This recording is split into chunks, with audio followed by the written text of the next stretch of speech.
Hello students, this is Shivani Sumit Rana. Welcome to our channel SSR Nursing Classes. तो अगर आप हमारे channel पे नए हैं तो चैनल को सब्सक्राइब करें और बेल आइकन को हिट करें। इस चैनल पे हम लोग नर्सिंग रिलेटेड सारे टॉपिक्स को कवर करते हैं। ठीक है, मैंने स्टार्टिंग में कुछ वीडियोस एंट्रेंस एग्जाम्स की और कुछ ओबीजी से रिलेटेड स्टार्ट की थी, फिर मेरा थोड़ा लंबा गैप हो गया तो उस बीच में वीडियोस नहीं अपलोड कर पाई। अभी मैं रेगुलर रहूंगी। हमने प्रीवियस क्लास में फीटल डेवलपमेंट की एक सीरीज को स्टार्ट किया था। ठीक है, तो अब हम उसको ही कंटिन्यूशन में लेने वाले हैं और फीटल डेवलपमेंट के अंदर एक कंटेंट है जिसका नाम है एम्ब्रियोलॉजी। हम उसके बारे में डिस्कशन करेंगे। एम्ब्रियोलॉजी एक ब्रीफ टॉपिक है, उसमें काफ़ी चीज़ें आती हैं। फर्स्ट इस लेक्चर में जिसकी हम बात करने वाले हैं वो टॉपिक है फर्टिलाइजेशन।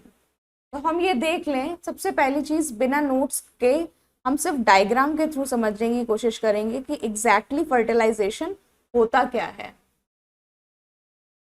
ड्यूरिंग इंटरकोर्स, जब सेक्सुअल इंटरकोर्स हो रहा होता है उस टाइम पे जो स्पर्म का इजैकुलेशन होता है, जिस समय स्पर्म प्रोड्यूस हो रहे होते हैं, वो वजाइना के थ्रू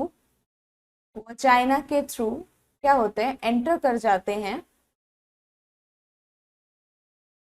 कहाँ पे? यूट्रस। ठीक है, वजाइना के थ्रू वो यूट्रस में एंटर करते हैं और ये देख रहे हैं आप, ये स्पर्म्स हैं। ओके, ये स्पर्म्स, एक चीज है कि सिर्फ एक स्पर्म एंटर नहीं करता है ड्यूरिंग सेक्सुअल इंटरकोर्स या फिर एजैकुलेशन के बाद में। काफी सारे, मैं डिटेल में बताऊंगी कि कितना अमाउंट होता है, वो भी हम फर्दर देखेंगे नोट्स में।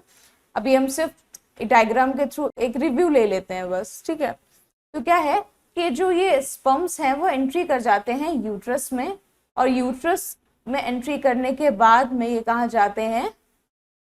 फैलोपियन ट्यूब में। Okay, this is fallopian tube.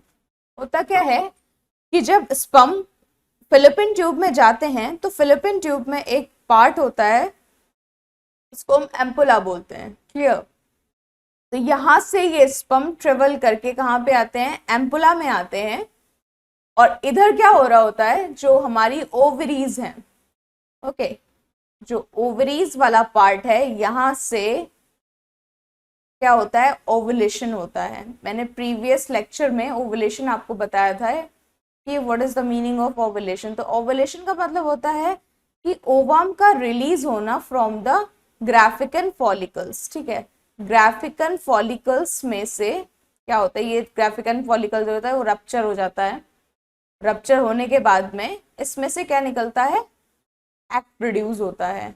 और ये एग प्रोड्यूस होने के बाद में कहाँ ट्रेवल करता है? एम्पुलर रीजन में, और इधर से स्पर्म की एंट्री हो जाती है और ये दोनों फ्यूज हो जाते हैं। तो इनके इस कॉम्बिनेशन या फिर फ्यूजन को ही हम क्या बोलते हैं? Fertilization. I hope it is clear. Okay, उसके बाद में जब स्पर्म और ओवम मीट कर जाते हैं, फिर जो फ्यूजन होता है उसमें जो भी रिएक्शंस होते हैं वो हम देखेंगे नेक्स्ट। ओके, तो मेनली अगर हम बात करें कि फर्टिलाइजेशन है क्या, तो फर्टिलाइजेशन का मीनिंग है कि fusion of sperm and female eggs. Okay, so the definition is, it is the fusion of gametes to initiate development of a new individual organism. gametes भी हम देख चुके थे, जो मैंने टर्मिनोलॉजीज बताई थी। तो मैंने कहा था कि gametes क्या है? ये रिप्रोडक्टिव सेल्स होते हैं जो कि मेल और फीमेल दोनों में ही पाए जाते हैं। मेल्स में स्पर्म के रूप में और फीमेल्स में ओवम के रूप में ये पाए जाते हैं। तो जब स्पर्म और ओवम का फ्यूजन होता है तो वो एक न्यू ऑर्गेनिज्म को इनिशिएट करते हैं, यानी कि एक नई ऑर्गेनिज्म को बॉन्ड करते हैं या फिर उसकी उत्पत्ति करते हैं। ठीक है, तो this is the definition of fertilization. Next is, it occurs in ampullary part. मैंने बताया अभी कि ये जो है, ये मेन जो पूरा प्रोसेस होता है, ये जो फिलिपिन ट्यूब होता है फिलिपिन ट्यूब के एम्पुलरी पार्ट में, ये एम्पुलरी पार्ट है, ठीक है, इस पार्ट में होता है, इसको हम यूट्राइन ट्यूब भी कहते हैं। The next point is the ovum immediately following ovulation is picked up by the tubular fimbriae।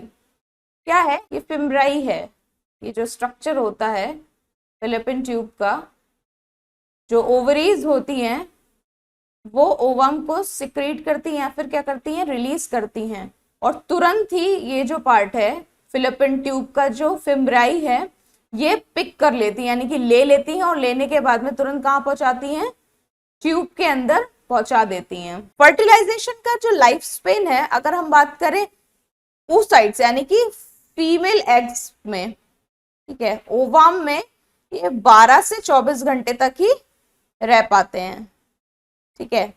और अगर हम बात करते हैं स्पर्म्स की, तो ये 48 to 72 आवर्स के लिए ही रह पाते हैं। नेक्स्ट पॉइंट इज, अब कितना अमाउंट जाता है वजाइना के अंदर, कितने अमाउंट में वो रह पाते हैं, कितने डिस्ट्रॉय होते हैं, कितना क्या अंदर जा पाता है, ये अब हम देखेंगे। तो approx 100 millions, getting my point, 100 million sperm during ejaculation. Ejaculation का मीनिंग आई होप पता होगा आप लोगों को, मैं एक बार क्लियर कर देती हूँ। इजैकुलेशन का मतलब क्या है? जब स्पर्म रिलीज होते हैं ड्यूरिंग इंटरकोर्स, जब स्पर्म्स रिलीज होते हैं उस प्रोसेस को हम बोलते हैं इजैकुलेशन, ठीक है। तो जिस समय इजैकुलेशन होता है उस समय 100 मिलियन स्पर्म जो होते हैं वो क्या हो जाते हैं, वजाइना में जाके डिपॉजिट हो जाते हैं। जब इंटरकोर्स हो रहा होता है उस समय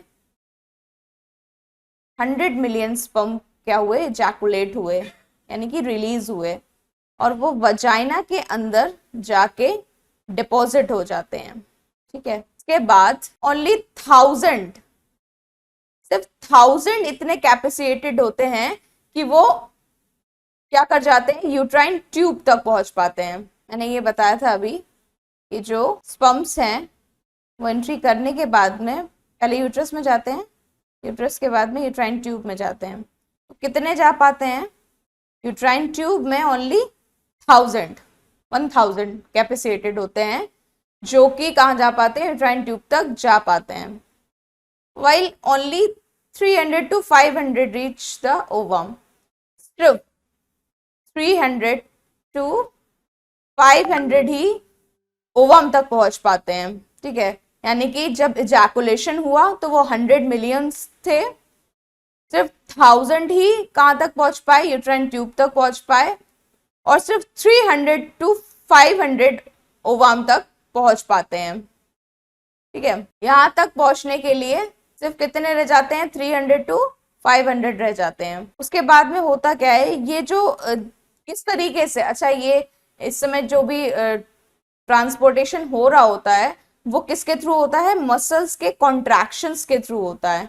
ये जो भी मूव करके जा रहे हैं ये स्पर्म, ये ऐसे हवा में नहीं उड़ के जा रहे हैं, ठीक है। ये क्या है, कॉन्ट्रैक्शंस, जो मसल्स में जो भी कॉन्ट्रैक्शंस हो रहा था वो इनको फैसिलिटेट कर देते हैं कि ये मूव कर सकें या फिर ट्रांसपोर्ट कर सकें। So the muscles are responsible for contractions, ताकि क्या हो सके, जो भी स्पर्म है उसका ट्रांसपोर्टेशन हो सके। फिर नेक्स्ट क्या है, अब ये किस तरीके से मूव करके ओवम तक पहुंचेंगे, अब हम ये देखेंगे। Takes only few minutes for sperm to reach the fallopian tube.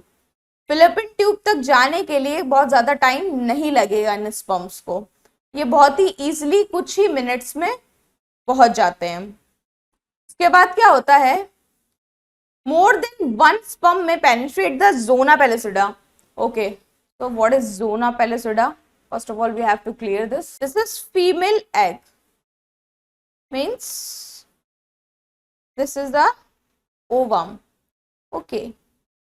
so ovum has layers, ठीक, इसमें भी कुछ layers होंगी। तो जो बाहरी लेयर है, सबसे आउटर लेयर है, वो कौन सी लेयर मानी जाती है, वो जोना पेलुसिडा, ओके। तो the outer layer is zona pellucida. तो क्या है, सिर्फ 1 स्पर्म, मोर देन 1 कह सकते हैं, 2 हो सकती हैं, 1 से 2 या फिर 2 से 3, बस इतना, इससे ज्यादा नहीं। ये कहां तक पहुंच पाएंगी, जोना पेलोसिडा तक ये पहुंच पाएंगी। फिर out of many sperm one touch the oolemma. What is oolemma? Oolemma is the inner layer of ovum.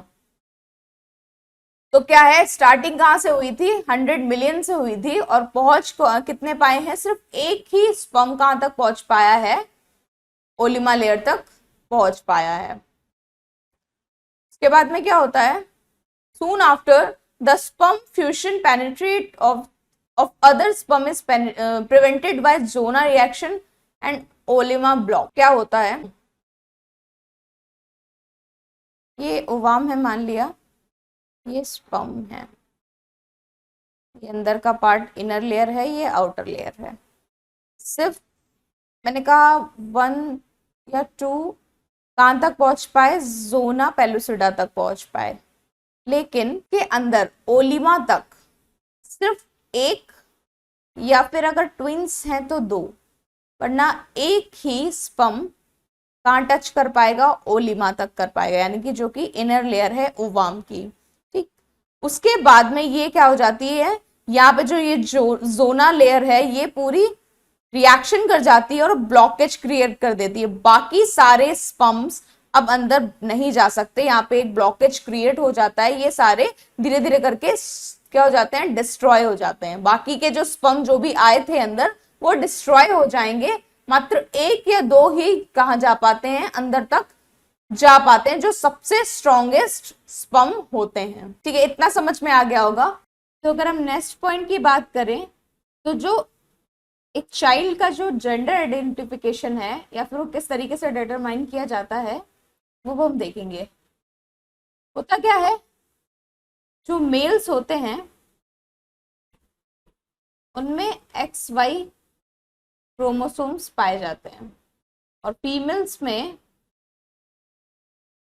XX। ठीक, जब जो मेल जो सप्लाई करते हैं, अगर मेल यानी कि जो स्पर्मेटोजोआ है अगर उसने एक्स को सप्लाई किया है, एक्स क्रोमोसोम को सप्लाई किया है, तो उस कंडीशन में जो एम्ब्रियो है वो क्या होगा, फीमेल एम्ब्रियो प्रोड्यूस होगा। ठीक है, फिर फॉर्म होगा। और अगर स्पर्मेटोजोआ में वाई क्रोमोसोम है, ठीक है, अगर वाई क्रोमोसोम है तो उस कंडीशन में जो एम्ब्रियो फॉर्म होगा वो मेल होगा। ठीक है, तो कॉन्सेप्ट क्या है ये, कि मेल के पास में 2 क्रोमोसोम है, एक्स और वाई, और इनके पास में एक्स एक्स ही है, दोनों सूरतों में इनके पास एक्स ही होता है। तो मेल जो भी एक्स क्रोमोसोम प्रोवाइड कर रहा है या वाई क्रोमोसोम प्रोवाइड कर रहा है, उसके ही बेसिस पे क्या होता है, चाइल्ड का सेक्स डिटर्मिनेशन किया जाता है। ठीक, इतनी बात सबको समझ में आ गई होगी आई होप। एक बार एक डायग्राम से भी हम समझ लेंगे, जो मैंने चीजें बता दी आपको ऑलरेडी, लेकिन इसमें क्या है, इसमें पेनिट्रेशन दिखा रखा है कि सबसे पहले स्पर्म जाके कहाँ पे टकराया। ठीक है, स्पर्म का जो हेड है वो जोना पेलिसिडा से आके टच हुआ, फिर उसने पेनिट्रेट किया, पेनिट्रेट करने के बाद और डीपर गया, और डीपर होने के बाद में जो स्पर्म के अंदर न्यूक्लियस होता है, ये स्पर्म है, इसके अंदर न्यूक्लियस होता है, ये अंदर जाने के बाद में ओवाम को पेनिट्रेशन करने के बाद में ये क्या करता है, ये स्पर्म अपने न्यूक्लियस को कहाँ भेज देता है, ओवम के न्यूक्लियस में, और ये दोनों फ्यूज हो जाते हैं और यही प्रोसेस होती है फर्टिलाइजेशन। फिर यहाँ से एक एम्ब्रियो का डेवलपमेंट स्टार्ट होता है। तो ये जो एम्ब्रियोलॉजी होती है उसका सबसे पहला स्टेप फर्टिलाइजेशन होता है। Okay student, I hope this is clear. फिर इसके आगे अब हम क्या देखेंगे, जो नेक्स्ट लेक्चर हमारा रहेगा उसमें हम इसके आगे की जर्नी को देखेंगे। जो एम्ब्रियोलॉजी जो एक सीरीज चल रही है उसमें ही हम क्या देखेंगे, नेक्स्ट जर्नी को देखेंगे। तो stay tune. Okay, thank you.